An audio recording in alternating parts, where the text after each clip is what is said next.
사람의 마음은 참 헤아리기가 어렵습니다. 지긋지긋한 노예 생활에서 해방을 얻은 사람들이라고 한다면 무엇보다도 치욕스러운 종살이를 잊지 않고 자유를 지키는 시민으로 살아가며 자손에게도 그 일을 가르쳐야 마땅할 것입니다.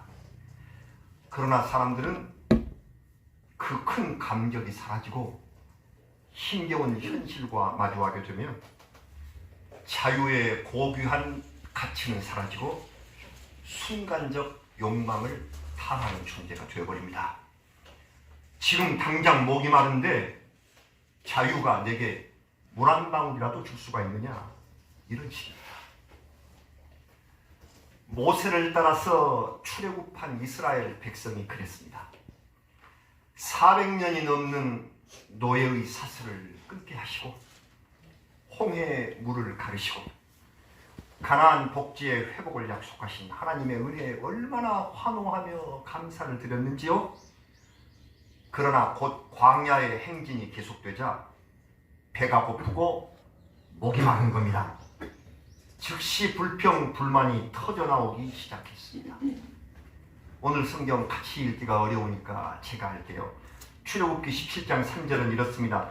거기서 백성이 목이 말라 물을 찾으매 그들이 모세에게 대하여 원망하며 이르되 당신이 어찌하여 우리를 애굽에서 인도해 내어서 우리와 우리 자녀와 우리 가축이 목말라 죽게 하느냐. 애굽에 있었으면 비록 노예로 살고 있을 망정 물이나 밥은 얻어먹었을 텐데 왜 우리를 이렇게 목마르고 배고프게 하느냐 하는 원망입니다. 영원한 가치보다 순간에 물 한 잔을 얻겠다며 욕망의 소리를 내는가. 40년 지나서 가나안 땅에 접근을 합니다. 그곳을 정탐하고 돌아온 사람들의 보고회가 열린 자리에서 이 불만은 극도에 달하는 것을 봅니다. 보니까 그 땅의 거민들, 주민들이 아주 강하게 보여요. 우리는 상대적으로 메뚜기같이 볼품없는 존재다. 아, 큰일 났다. 이제라도 다시 애굽으로 돌아가. 그렇게 외칩니다. 민수기 14장 3절과 4절 말씀입니다. 어찌하여 여호와가 우리를 그 땅으로 인도하여 칼에 쓰러지게 하려 하는가? 우리 처자가 사로잡히리니 애굽으로 돌아가는 것이 낫지 아니하랴? 이에 서로 말하되 우리가 한 지휘관을 세우고 애굽으로 돌아가자. 조직적으로 애굽으로 돌아갈 지휘관을 세워서 그 노예의 땅, 종으로 살았던 그 자리로 다시 들어가자고 합니다. 역사를 되돌리고 하나님의 섭리를 부인하는 죄악도 전혀 개의치 않는 사람들입니다. 여러분, 성경에서 이 이스라엘 백성에게 애굽이란 참 미묘한 욕망의 대상입니다. 그 큰 나라 이집트, 전통적인 강국이죠. 비록 우리가 노예로 살더라도 그 이집트라는 큰 우산 밑으로 들어가 있으면 안전할 것 같은 그런 생각이 드는 미묘한 대상. 그리고 그곳에는 없는 것이 없어. 특히 세속적인 우상도 많아요. 쾌락과 욕망을 즐길 기회가 널려있다. 그런 기회를 우리도 잡을 수 있다. 그리고 하나님의 그 의로우신 법을 적당히 피해갈 수 있는 장소, 그곳이 바로 애굽이라는 겁니다. 그래서 그들의 마음속에는 나는 노예다. 나는 영혼이 없다.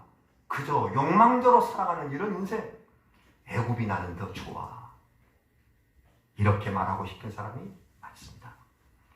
이런 태도가 백성의 의식 속에 계속 잠복하여 있다가 세월이 흐르고 유다 왕국이 멸망합니다. 우리가 지금 읽고 있는 예레미야서, 이제 유다 왕국이 멸망했습니다. 그러자 다시 그 의식이 분출하게 된다는 겁니다. 어떻게? 자, 예루살렘의 성벽이 무너졌습니다. 성전과 집들이 모두 불타고 난 뒤에 바벨론 왕 느부갓네살이 유다의 총독 정치를 펴니다. 총독으로 임명받은 사람이 그다랴라는 사람인데, 이 그다랴는 예루살렘이 다 무너졌으니까 미스바, 옛날에 그 이스라엘 백성이 기도하러 모이던 이 미스바에 집무실을 마련을 했습니다. 그런데 이 그다리아 총독을 시기한 사람이 이스마엘이라는 사람이에요.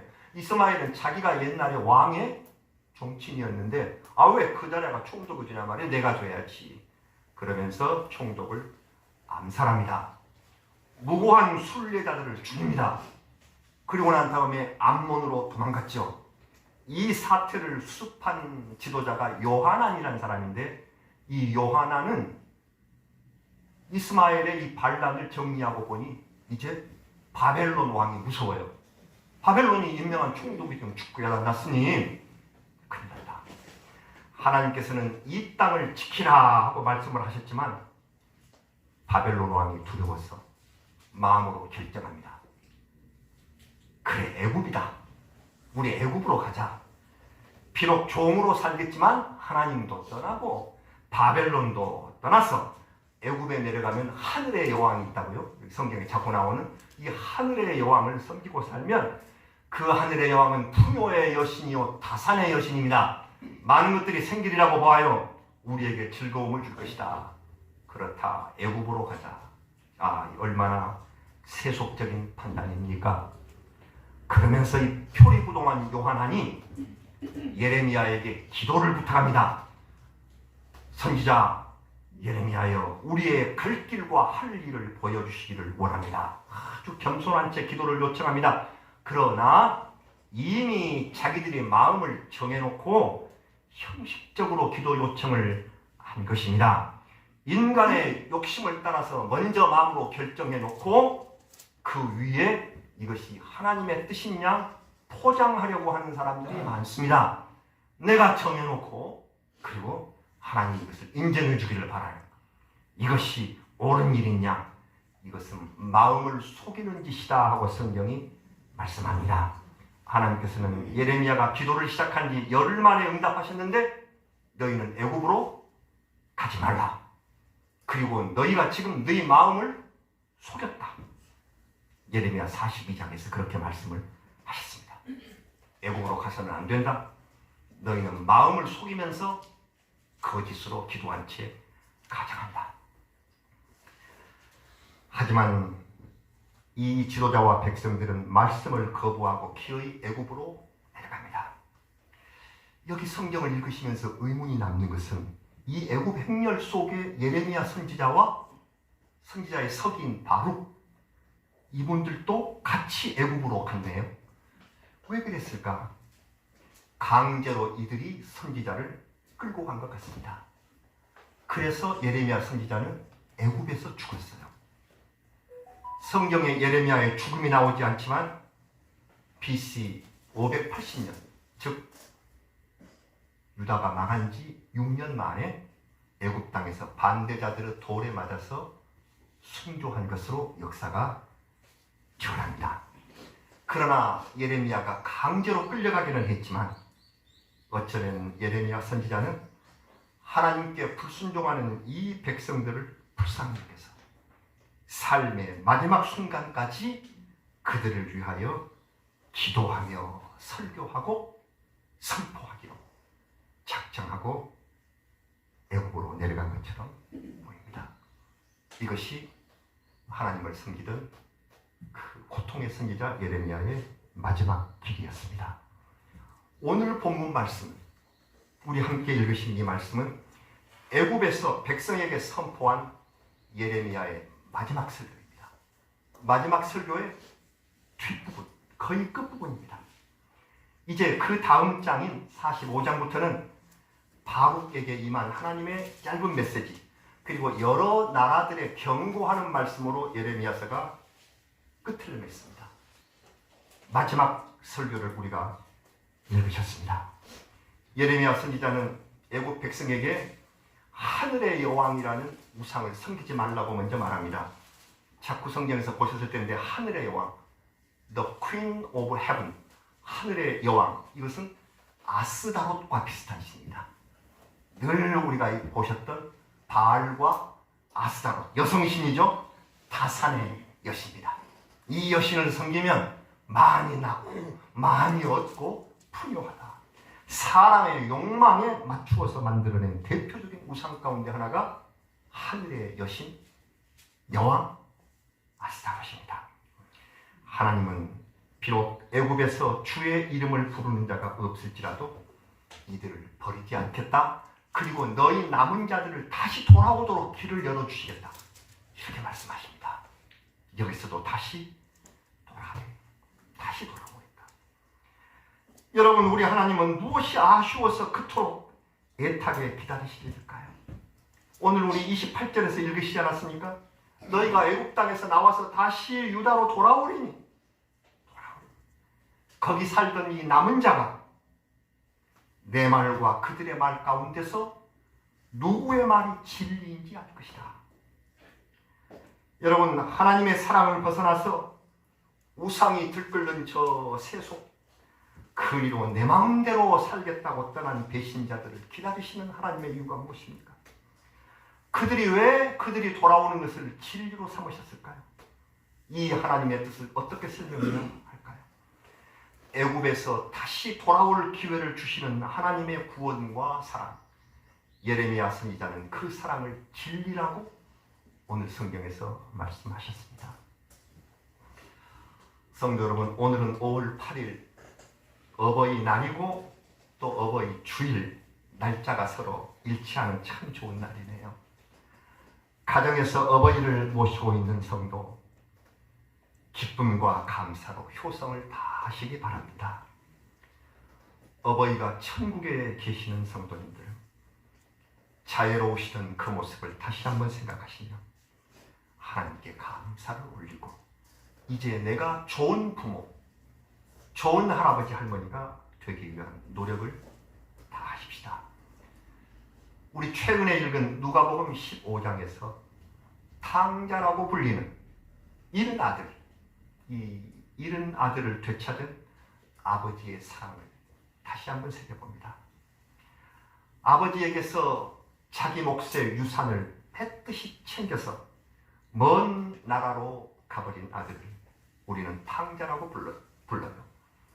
아버지에 대한 사랑도 감사도 존경도 없이 자기 권리만을 주장하고 등을 돌려버린 못된 아들입니다.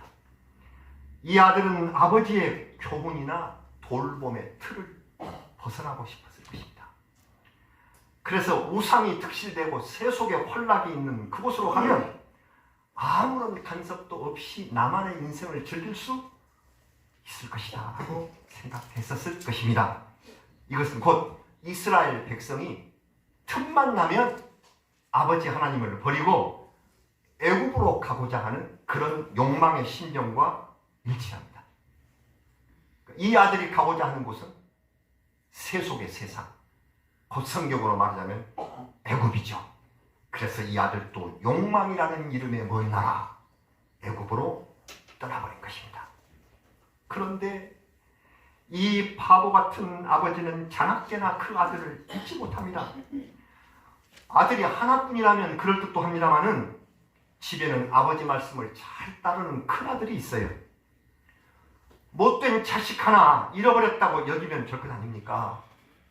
그러나 아버지는 그 탕자 아들을 사랑해서 언제나 돌아올까 되뇌면서 먼 길목을 바라보고 있는 것이 일과입니다. 적지 않은 돈을 가지고 나간 아들인데 소식도 없는 그 아이가 돌아올 줄 어떻게 알았단 말일까요? 여러분, 하지만 부모는 압니다. 어린 자녀가 자라나면서 하는 짓들을 잊어버린 부모는 없습니다. 심부름 가기 싫으면 배가 아프다던 아들도 생각합니다.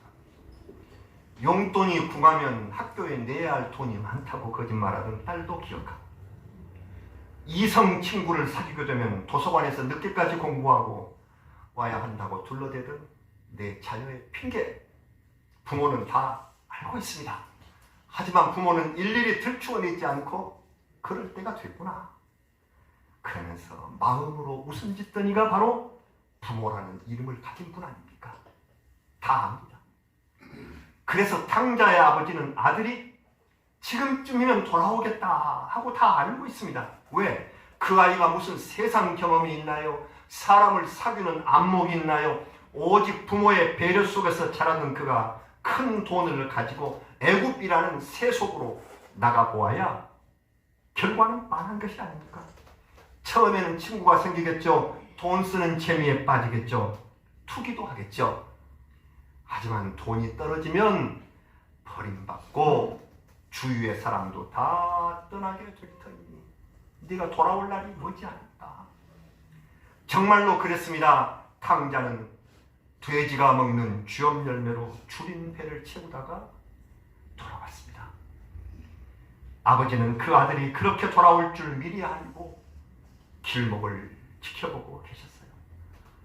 누가복음 15장 20절은 이렇게 감격적으로 표현합니다. 이에 일어나서 아버지께로 돌아가니라. 아직도 거리가 먼데 아버지가 그를 보고 측은히 여겨 달려가 목을 안고 입을 맞추었더라.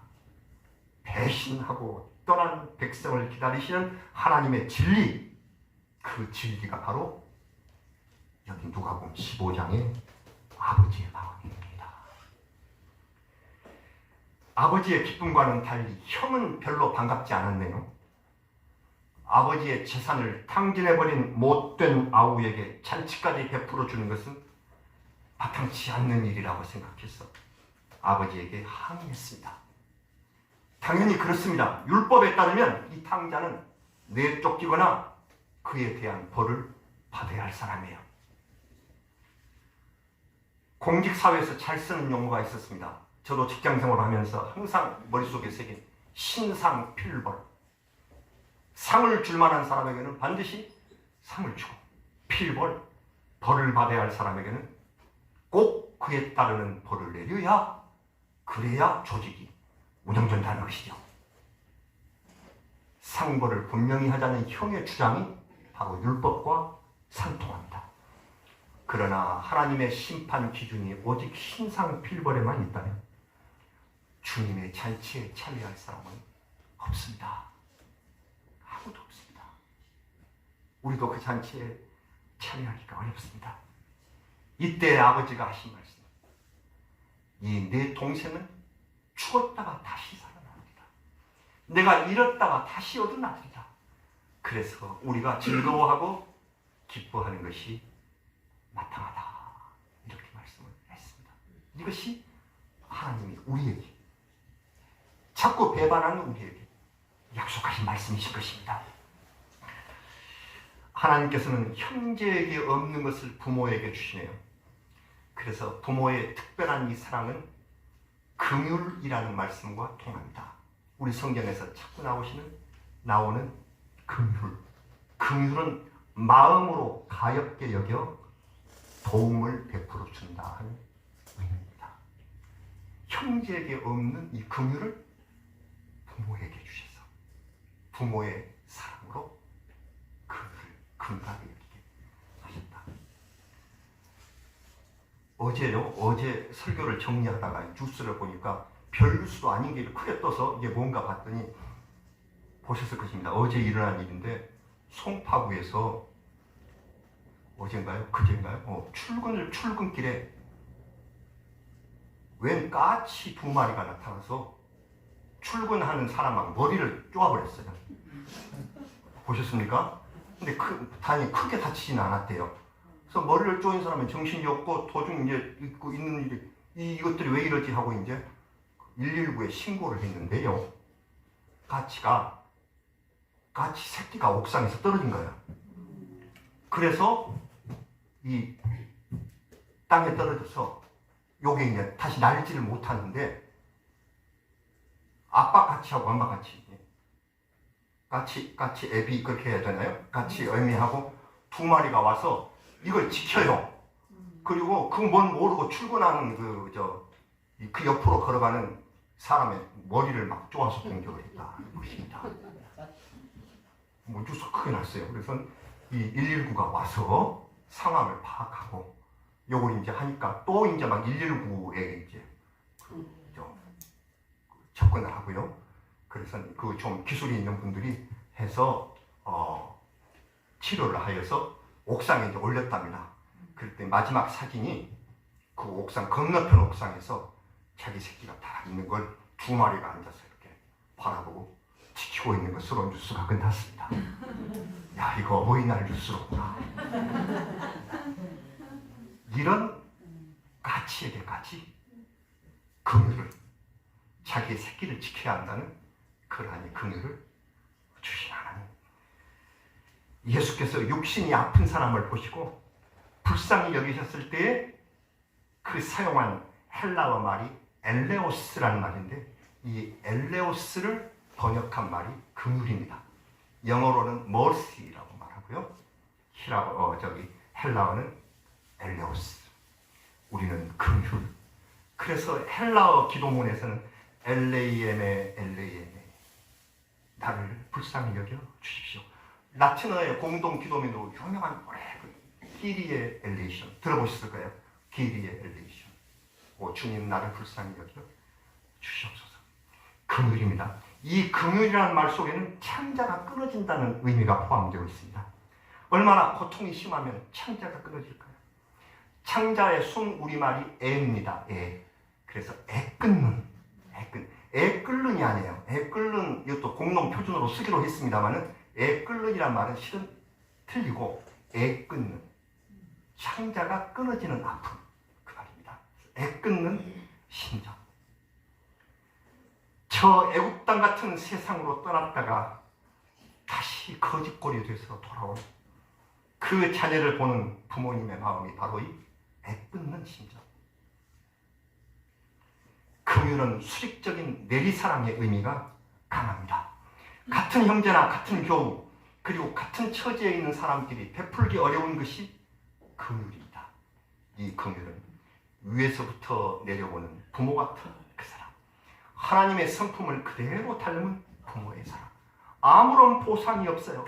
한없이 크고 넓은 말씀으로 그런 마음으로 불쌍히 여기는 그것이 바로 긍휼, 하나님 아버지의 사랑. 그 사랑을 부모에게 주셨습니다. 부모는 그 사랑을 합니다. 마태복음 5장 7절 유명한 말씀입니다. 긍휼히 여기는 자는 복이 있나니 그들이 긍휼히 여김을 받을 것이다. 하나님의 마음을 본받아서 크고 넓은 마음으로 자비를 베풀면 구원의 아버지께서 우리에게 더 큰 긍휼을 주신다고 가르쳐 주셨습니다. 아무 공로나 보상도 바라지 않고 사랑을 베푸시는 그것이 어머니 아버지의 긍휼 그리고 기쁨입니다. 바라는 것이 없으신 우리 하나님, 바라는 것이 오직 한 가지가 있다면 우리 하나님과 우리 어버이가 바라는 한 가지 공통점이 있다면 세상의 일이 너무 힘들고 지치면 내게로 돌아오라. 내게로 오라. 이것이 긍휼. 오늘 어버이 주일은 하나님 아버지를 내 아버지로 모시고 힘들고 어려운 이 세상에서 다시금 내게로 돌아오라고 부르시는 그 아버지께로 돌아가는 그 주일, 바로 어버이 주임을 우리 마음속에 새기시기 바랍니다. 돌아올 기회를 주시는 어버이의 사랑. 자녀들은 이유를 만들어서 애국으로 자꾸 떠나려고 합니다. 지금은 취업만 되면은 그냥 부모님하고 작별해서 떠나고요. 아니, 취업 준비를 하겠다는 이유로 독립하는 젊은이들이 많습니다. 그렇게 보내신 부모님들은 그들을 위한 염려와 기도로 나를 지셉니다. 반찬을 만들고 얼마 만에 돈을 마련해서 자녀가 있는 곳을 찾아갑니다. 자녀의 집 문은 닫혀 있어도 부모의 마음 문은 언제고 열려 있습니다. 애국 땅 같은 세상에서, 현실에서 얼마나 고생하고 있니? 아이야, 어서 오너라. 내가 기다리고 있다. 힘들고 어려운 때는 내게 말하라. 우리 주님의 손길은 언제나 열려 있고 다시 돌아오기를 기다리십니다. 세상 같은 저 애국으로 내 마음 떠난 적이 있었고, 우리 하나님 배신한 적이 있었고, 예레미야 선지자 같은 이 하나님 앞에서 거짓말로 내가 내 마음 정해놓고 그거 인정해 주세요, 한번 기도해 보여주세요 했었던 이런 오만들이 있는 우리들입니다. 그러나 어떻게 배신했어도, 세상으로 가버렸어도 그 자녀를 다시 기다리시는 우리 주님은 선지자를 통하여 그리고 우리의 부모님을 통하여 다시 돌아오라고 말씀하십니다. 오늘은 돌아가는 주일, 그리고 늘 품을 열고 기다리고 계신 우리의 어버이, 우리를 만드신 영적인 하나님으로 다시 돌아가는 그 아름다운 어버이 주일입니다. 가정에 은혜가 충만하시길 바라고, 우리 주님께로 돌아온 우리 가정이 영원한 은혜와 사랑을 누리는 은총의 가정, 은총의 인생을 되시기를 어버이 주일을 맞아서 우리 우주 예수 그리스도의 이름으로 축원합니다. 기도드리겠습니다. 돌아올 기회를 주시는 우리 아버지 하나님 감사합니다. 가슴을 열고 문을 열고 모든 자비를 베풀면서 우리를 돌아오게 하시는 긍휼의 아버지 하나님, 이 세상에 살면서 우리를 낳아주시는 우리 어버이가 그렇게 우리를 기다리셨고 우리 주님의 그 긍휼의 마음을 담아서 우리를 품에 안아 주신 사실을 기억합니다. 주님의 감사합니다. 우리도 그런 부모가 되고 그런 믿음의 사람이 되어서 주님의 나라를 향하여 우리 자손들과 함께 가겠습니다. 주님께서 인도하시며 지켜주시고 우리를 버리지 말아 주시기를 간절히 바랍니다. 다시금 주님 앞에 돌아오게 하여 주옵소서. 몸은 여기 있지만 마음으로 저 세상과 짝혀버린 우리들을 용서하시고 주님, 이 어버이 주일을 맞아서 다시 한번 새롭게 하시기를 바랍니다. 아직 우리 부모님을 모시고 있는 사랑하는 우리 성도님들에게 어버이에게 최선을 다해서 효도할 수 있는 기회를 허락하여 주시기를 간절히 바라오며 우리를 사랑하신 예수 그리스도의 이름으로 기도하옵나이다. 아멘. 찬송 200